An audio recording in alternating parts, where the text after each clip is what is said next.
पुढील कार्यक्रम प्रसारित करणारे आहेत जॉयस्मेर मिनिस्ट्रीचे मित्र आणि भागीदार.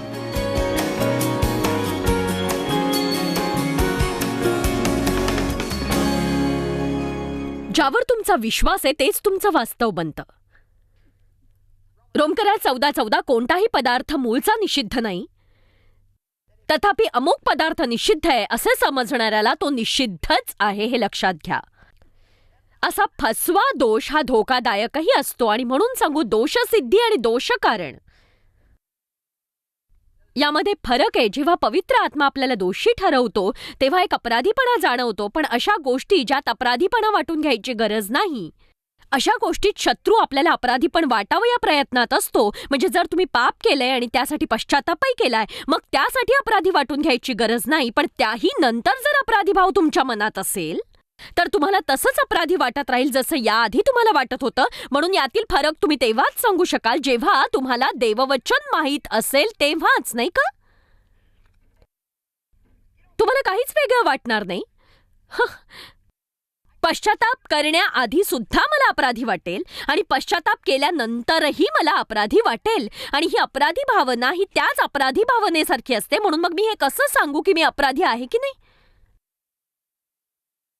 कारण माझं बायबल म्हणतं की त्याने माझी पापं पोटात घेतली आणि त्याने माझे सगळे अपराध आणि अपमान काढून घेतला आणि तो माझी सगळी पापं धुवून टाकतो. पूर्वेपासून पश्चिमेपर्यंत तो सगळं काही विसरतो. आणि मग मीही ठरवलं की देवाने जे सगळं विसरायचं असं ठरवलंय ते मी आठवणार नाही.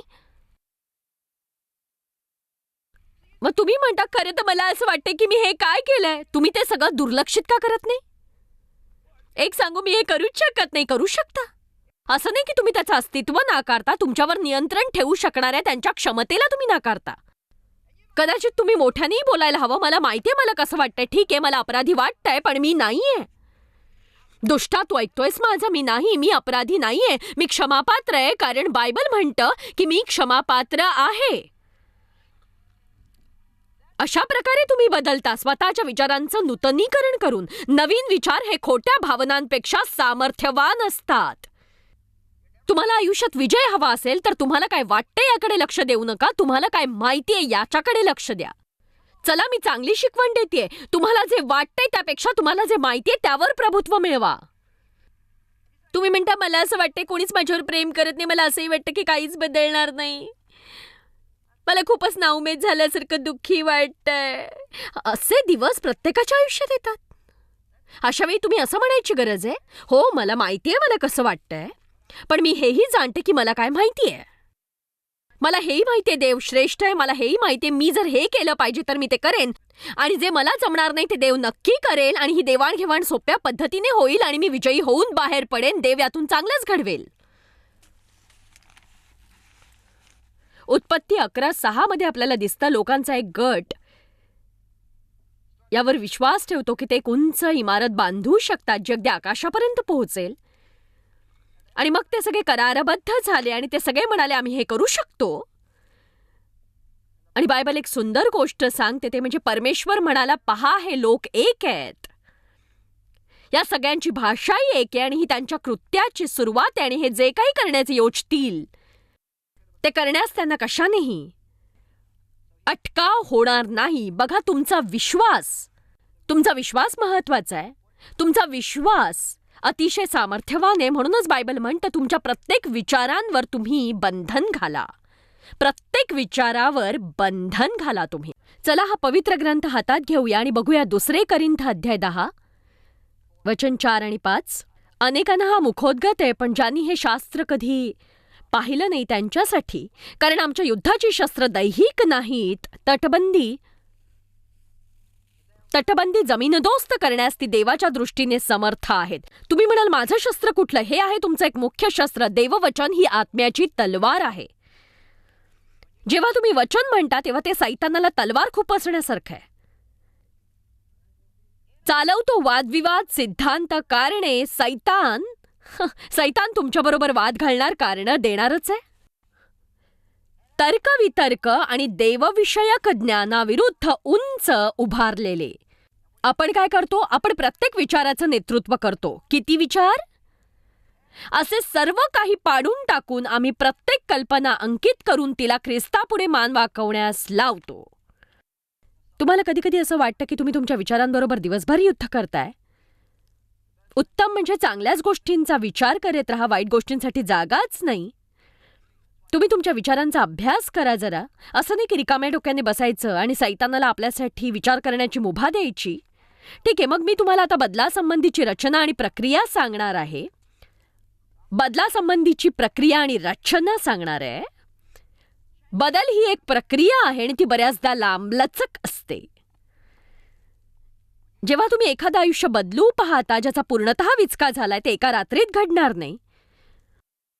म्हणून एका प्रदीर्घ काळासाठी वचनबद्ध राहायची तयारी दाखवा. देव आपल्याला बदलतो जेव्हा आपण अभ्यास करतो त्याच्या वचनाचा, गौरवापासून गौरवापर्यंत. आणि आपल्याला वाटतं या गौरवाच्या काळामध्ये बराचसा लांबलचक काळ आहे. कुणाला कळतंय मी कशाबद्दल बोलतेय? बदल हा घाबरवणार आहे. कारण जरी आपल्याला बदल हवा असला तरीही आपल्याला बंधनात राहायलाही आवडतं.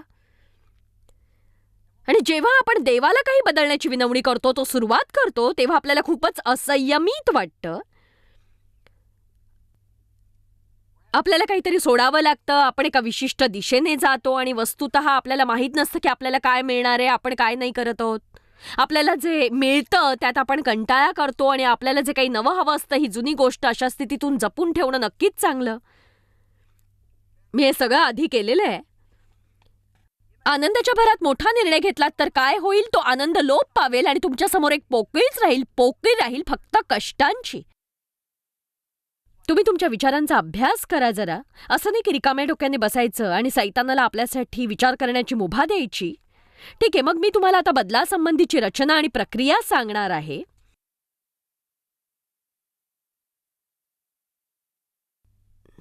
मी काहीतरी वाचत होते, त्यात म्हटलंय आपल्या सगळ्यांकडेच एक छोटंसं रूपांतर असतं लॉर्ड ऑफ द रिंग्सचं. म्हणजे असं की जेव्हा आपण छोटे असतो तेव्हा आपण आयुष्यभरासाठी एक वलय काढतो आणि त्यात शिरून असं म्हणतो की ही माझी रिंग आहे आणि मी याचा लॉर्ड आहे. आणि हे मोडण्याचा प्रयत्नही करू नका. आणि आश्चर्य म्हणजे देवही तुमच्या रिंगमध्ये येतोय. बदल येतोच कारण आपल्या आयुष्यात भीतीशी धैर्याने तोंड देतो. भीती वाटत नाही म्हणून नाही, तर भीतीशी धैर्याने तोंड देतो म्हणून. न घाबरणं म्हणजे कधीच भीती न वाटणं असं नाही, तर ते घाबरत करणं. बघा, जसजशा गोष्टी बदलू लागतात तसतसे सगळेच घाबरतातच. खरं तर प्रत्येक पुरुष आणि प्रत्येक स्त्री ही घाबरतच असते. आणि जर कुणी घाबरत नसेल तर ते मूर्खच असतील. असं की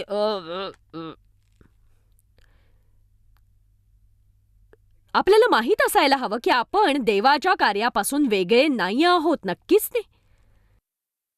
माझ्यामध्ये सशक्त आणि आदरयुक्त भीती असलीच पाहिजे. इथे उभं राहून हजारो माणसांसोबत बोलत असताना ही आशा करत की यातून चांगलं तेच बाहेर येईल, ही आशा करत की देवानेच माझं मार्गदर्शन केलंय आणि तो मला मदत करेल. आणि मी असं म्हणणार नाही की हे तर काय माझ्यासाठी इतकं सोपं आहे, मी हे हजारो वेळा केलंय. एक सांगू, मूर्खपणा म्हणजे काय? नीतिसूत्र म्हणतं की एका आत्मविश्वासू माणसाला मूर्ख म्हणावं. म्हणूनच आपल्यात सकारात्मक भीती असायलाच हवी. ती भीती जी म्हणते मी हे देवाशिवाय करू शकणार नाही.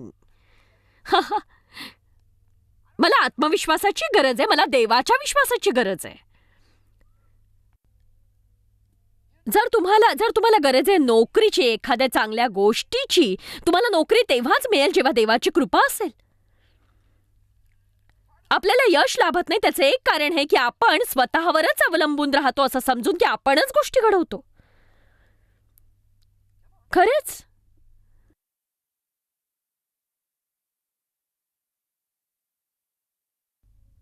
दावीद म्हणाला, मला हे आवडतं, जिथे मी घाबरतो तिथे मी देवावर विश्वास ठेवतो. दावीद घाबरत होता. सगळ्यांनाच भीतीदायक दिवसांना सामोरं जावं लागतं. तुम्हाला डॉक्टरकडून वाईट रिपोर्ट मिळतो, तुम्हाला भीती वाटते. दुसरी गोष्ट तुम्ही विचारायला हवी, जिथे मी घाबरतो तिथे देवावर विश्वास ठेवतो. श्रद्धा महत्वाची, यालाच भीतीला सामोरं जाणं असं म्हणतात. मला भीती वाटते देवा, पण मी भीतीला माझ्यावर नियंत्रण ठेवू देणार नाही. मी सामना करेन. धैर्य म्हणजे भीती नसते असं नाही, तर घाबरत घाबरत सामना करणं. अगदी नजरेला नजर देऊन म्हणणं मला काय वाटतं याची मला पर्वा नाही, मी तेच करेन जे देव मला करायला सांग. आणि बदल हा भीतीदायक असतो. माणसाचं आयुष्य इतकं बेचव आणि शंढ असण्याचं एक मुख्य कारण हे की त्याच्यात बदलण्याचं धैर्य नाही म्हणून.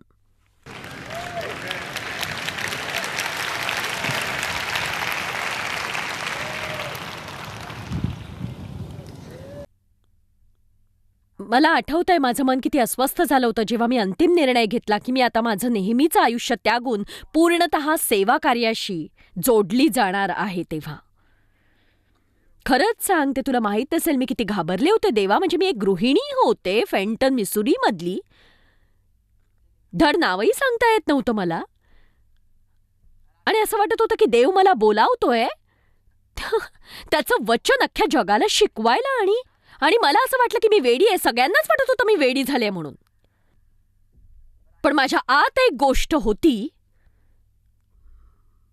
मला हे करायचंय, मी हे करू शकेन, करेन मी नक्कीच. मग तो सैतान माझ्या विरोधात उभा राहायचा आणि माझ्या भावनांच्या आड यायचा. चला आता, अशा अनेक पायऱ्या आहेत ज्यावर तुम्ही अडखळले आहात आणि देवाने तुम्हाला इथे पाठवलंय त्या पायऱ्यांवरून पुढे जाण्यासाठी.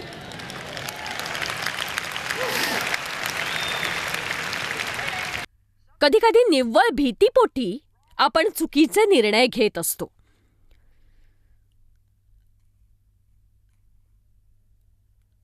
अठराव्या वर्षी माझं लग्न झालं अशा माणसाशी ज्याला मी ओळखत नव्हते. मला भीती वाटत होती कुणीच मला आपलंसं करणार नाही कारण माझं लैंगिक शोषण झालंय.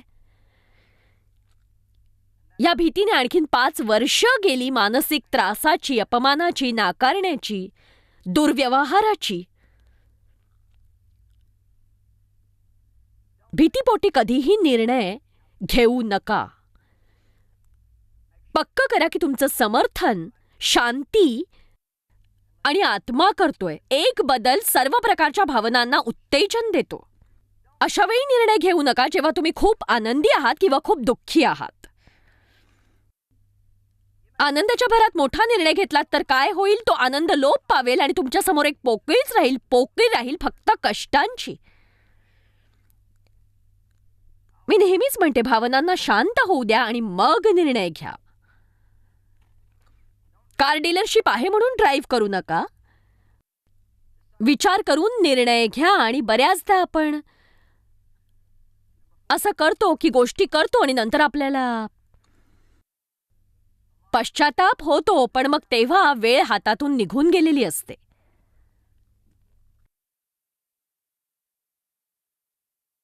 जेव्हा तुम्ही काही बदलण्याचा निर्णय घेता तेव्हा तुम्हाला ते बदलण्याचं धैर्य येतं. आणि हाच मुद्दा आहे. जरी तुम्ही काहीतरी बदलण्याचा महत्वाचा निर्णय घेतला असेल तरी तुम्हाला बदलाशी जुळवून घ्यायला वेळ हा लागणारच आहे. तो तुम्हाला द्यावा लागेल. कारण भलेही तो बदल तुम्हाला हवा असेल, तुम्हाला माहीत असेल ते बरोबर आहे, तुमच्यामध्ये अशी एक व्यक्ती असेल जी त्याच्या विरोधात असेल. मी तुम्हाला एक उदाहरण देते. 32 वर्ष सेवा कार्यात घालवल्यानंतर, आता हे सुरू झालं कदाचित मी तेव्हा होते सेवा कार्य जेव्हा 28 ते 30 वर्षांपूर्वी मला हे कळायला सुरुवात झाली की काहीतरी बदलणार आहे. मला असं वाटत होतं मी आटलेल्या झऱ्याच्या किनाऱ्यावर बसलेले आहे. कुणाला एलायजाची स्टोरी माहितीये? देव त्याला नदी किनारे काही सांगू पाहत होता. ती खूपच छान छोटीशी जागा होती. त्या जमिनीत दुष्काळ पडला होता. त्याची काळजी ती छोटी नदी घेत होती आणि बायबल म्हणतं ती नदीही सुकून गेली. मला हे आवडतं. मला बऱ्याचदा वाटतं आपलीही नदी अशीच सुकते आणि आपणही असेच बसून राहतो. पण माझ्यासाठी उत्कंठेची गोष्ट ही की देवाने एलायजाला नंतर तिथे पाठवलं. ती कसलीही बढती नव्हती. म्हणजे तो तिथे बसला होता आणि देवदूतांकरवी तो आध्यात्मिकरित्या पोसला जात होता. म्हणजे कसं वाटेल जर रोज सकाळी तुमच्या नाश्त्यासाठी देवच उडवत आला. बाकीचं जग दुष्काळात आहे आणि तो तिथे तुमच्यासाठी बसलेला आहे. देव आध्यात्मिकरित्या काळजी घेतोय. नदी सुकली आहे. देवाने त्याला अशा जागी स्थलांतरित केलं जिथे त्याची काळजी एक गरीब, फाटकी, निराश, आत्महत्या करण्याच्या प्रवृत्तीची विधवा घेत होती. एलायजा हा एक सर्वोत्तम जिवंत प्रेषित होता. मला असं नाही वाटत हे कुठल्याही बढतीसारखं होतं. बघा, माझी एका चर्चमध्ये नोकरी होती सेंट लुईसमध्ये. ते माझं मिनिस्ट्रीचं दुसरं पर्व होतं. मी 5 वर्ष बायबल शिकवलं होतं. मग त्या चर्चमध्ये 5 वर्ष नोकरी केली आणि देवाने मला सांगितलं की माझं तिथलं कार्य संपलंय आणि मी आता मिनिस्ट्रीकडे प्रयाण करायला हवं. उत्तर, दक्षिण, पूर्व, पश्चिमेकडे. हे इतकं जड वाटत होतं. एकच समस्या होती, मला कोणी ओळखत नव्हतं. असंच जाऊन चर्चचा दरवाजा ठोठावून कसं म्हणणार मला देवाचं पाचारण आहे धर्मप्रसाराचं?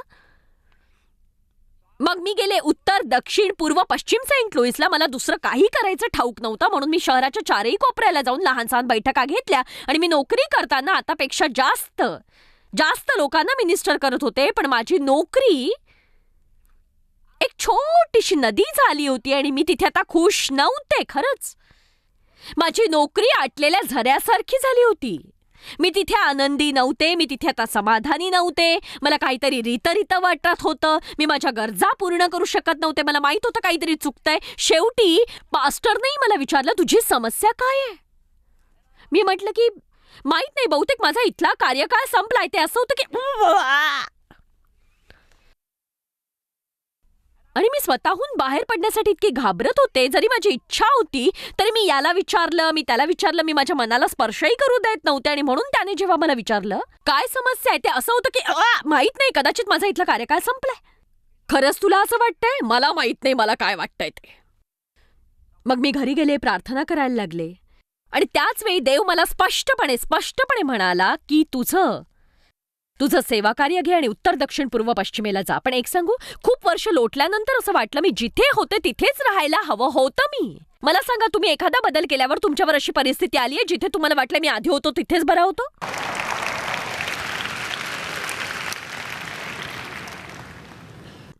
आणि हे तुम्हाला सांगणं आवश्यक आहे, कारण बऱ्याचदा असं होतं की जेव्हा तुम्ही बदल घडवत असता तेव्हा तुम्हाला ते जसे व्हायला हवे तसेच ते होत नसतात. ते लक्षात घ्या. पण देवाकडे त्याची एक कल्पना आहे.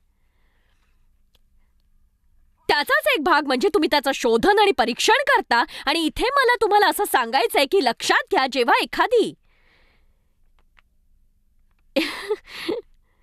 एखादी गोष्ट तुम्ही सोडून देता, आपण म्हणूया जसं एलायजाने प्रवाह सोडला आणि मग अवतरला, तर नंतर जी बढती होती ती त्याला मिळाली नाही.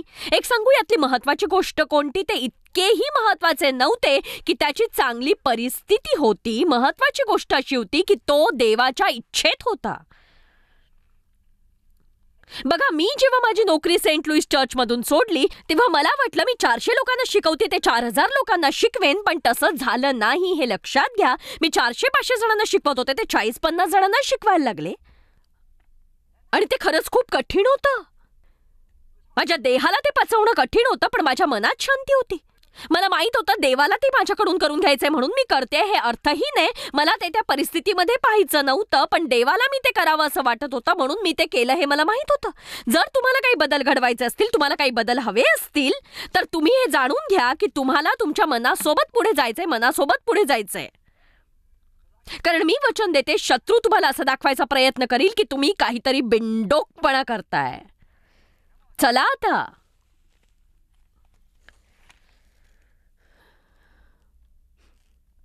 तर 28, 30, 32 वर्षांनी या सेवा कार्यामध्ये, हे सेवा कार्य ज्याच्यावर माझं खूप प्रेम आहे, खूपच प्रेम आहे, ही एका कोरड्या झऱ्यासारखी मला दिसू लागेल.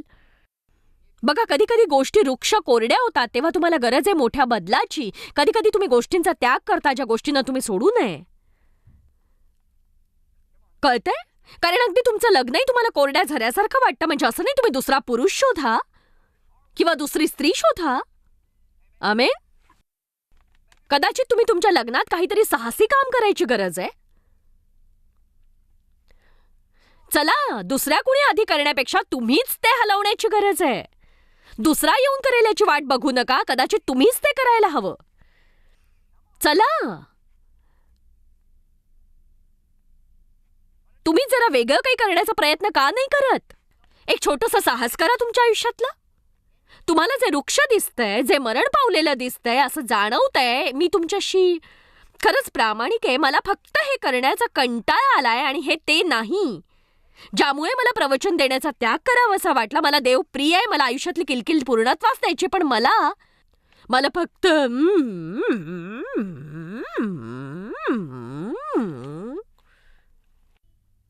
आणि एक सांगू, देवाची इच्छा अशी आहे की मी खरंच काही गोष्टी छाटून टाकायला हव्या ज्या करायची खरंच मी गरज नाहीये.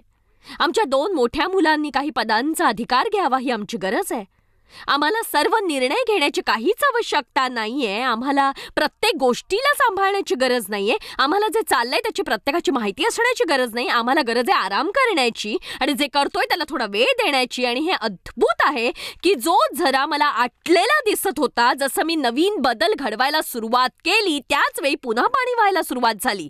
पण तो बदल मला हवा होता, मला त्या बदलाची गरज होती. तो देवच होता ज्याने माझ्याकडून तो बदल करवून घेतला. पण नंतर जवळपास वर्ष किंवा 2 वर्षांनी त्यानंतर दरवेळेला कचेरीमध्ये काहीतरी निर्णय घेतला जायचा आणि मी तिथे नसायचं आणि मला ते पटायचं नाही.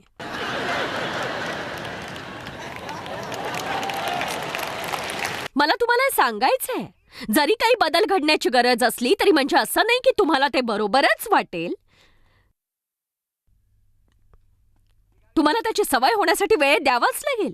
एक सांगू, तुम्ही जरी दुसऱ्या राज्यात गेलात तरी म्हणजे असं नाही तुम्ही एकटे आहात.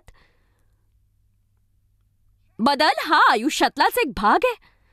जर तुम्ही बदल करायची गरज आहे तर तुम्ही तुमच्या विचारात बदल करा. जर तुम्हाला वाटलं एखाद्या आटलेल्या झऱ्याजवळ तुम्ही आहात तर नुसतंच तिथून निघून जाऊ नका. देवाला विचारा की काय बदलायला हवंय. तो म्हणाला तू, तर मग बदला तुम्ही.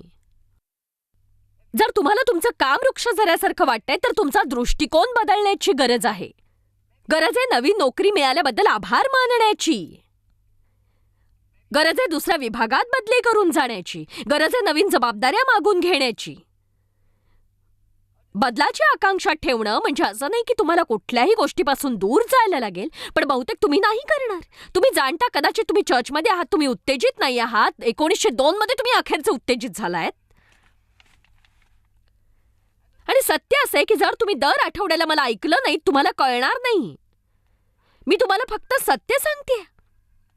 तुम्ही पुढे चालत राहा, कारण तुम्हाला तुमच्या आईचं डोकं फिरवायचं नाही, आजीचं डोकं फिरवायचं नाहीये. चला, ही मुलाखत तशी संपलीये. माझ्याकडे कदाचित ते सामर्थ्य आहे. आणि सत्य हे की तुम्ही एका वृक्ष झऱ्याजवळ आहात जिथे तुम्हाला काही खायला मिळत नाही. तुम्ही गरज आहे धाडसाने उभं राहून म्हणायची मी इथे नुसतं बसू शकत नाही, या वेलीवर मरू शकत नाही. मला अशा ठिकाणी जायला हवं जिथे देवाच्या वचनांनी माझं पोट भरायला मिळेल आणि मला स्वतःला बदलता येईल.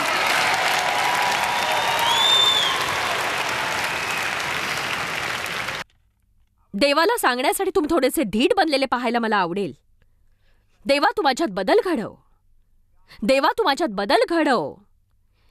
या जगातल्या काही गोष्टी बदलण्यासाठी तू माझा उपयोग करून घे, ज्यामुळे तू माझा पुरेपूर उपयोग करून घेशील. मला विश्वास आहे तू काहीही बदलू शकतोस. मला, माझ्या परिस्थितीला, माझ्या मुलांना, माझ्या लग्नाला, माझ्या वित्तव्यवस्थेला असं काही नाही जे तू बदलू शकणार नाहीस.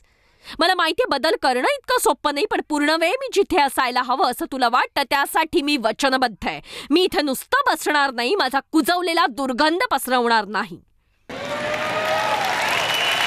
आमेन. बघा, लक्षात घ्या, बदल. ठीक आहे, चला उभे राहूयात. खरं तर आपलं आयुष्य बदलण्याआधी आपले विचार बदलायला हवेत. जर आपण आपलं मन सरळ केलं नाही तर आपलं आयुष्यही सरळ होणार नाही.